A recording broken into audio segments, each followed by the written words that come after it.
7 ಗಂಟೆಗೆ ಬಂದು ಜೋರ್ ಆಗ್ತದೆ. ಬೆಳಿಗ್ಗೆ 6 ಗಂಟೆಗೆ ಶುರು ಮಾಡಬೇಕು. ಸುಮ್ಮನೆ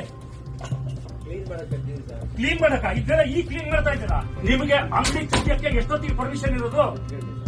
ಮತ್ತೆ ಆಗ್ತದ್ರಿ 6ವರೆಗೆ? ದಿನ ಬೆಳಗ್ಗೆ 6:15 ಗಂಟೆಗೆ ಬಾರು, ಕಾಫಿ ಬಾರ್ಗಿಂತ ಮುಂಚೆ ನಿಮ್ ಬಾರ್ ಓಪನ್ ಆಗ್ಲಿ. ಆ ಬಸ್ ಸ್ಟ್ಯಾಂಡ್ ಜನ ಏನ್ರಿ ಕೂತ್ಕೋತಾರೆ? ನೀವು ಏನ್ರಿ ಮಾಡ್ತೀರಾ? ಇವತ್ತು ನಾನು ಎಕ್ಸೈಸ್ ಕಮಿಷನರ್ಗೂ ಮಾತಾಡ್ತೀನಿ. ಇದು ಫೋಟೋಗಳು ತಗೊಂಡು ಸೀಸ್ ಮಾಡಕ್ಕೆ ಏನ್ ವ್ಯವಸ್ಥೆ ಮಾಡ್ತೀರಾ ಮಾಡಿ. ಈಗ FIR ಆಗಿರ್ಬೇಕು. ಬೆಳಗ್ಗೆ 6:15 ಗಂಟೆಗೆ ತೆಗಿತಾರಂತೆ ಇವರು. ನೋಟಿಸ್ ಅಲ್ಲ, ಇವತ್ತು ಅವ್ರ ಮೇಲೆ ಒಂದು FIR ಮಾಡಿ ಈಗ ಹೆಣ್ಮಕ್ಳೆಲ್ಲ ಕಂಪ್ಲೇಂಟ್ ಮಾಡ್ತಾ ಇದ್ದಾರೆ. ಬೆಳಗ್ಗೆ 6:15 ಗಂಟೆಗೆ ನಾವು ಬಸ್ ಸ್ಟ್ಯಾಂಡ್ ಕೂತ್ಕೊಳ್ಳೋದು ಹೆಂಗೆ ಅಂತ. ಸ್ಟೇಷನ್ ಇಂದ 1 ನಿಮಿಷ ದೂರದಲ್ಲಿದೆ ಈಗ. ಓಕೆ ಇವತ್ತು ಇನ್ಸ್ಪೆಕ್ಟರ್ ಗಮನಕ್ಕೆ ತಗೊಂಡು FIR ಮಾಡಿಸಿ ಇವತ್ತು ರೆಡಿ ಆಗಿ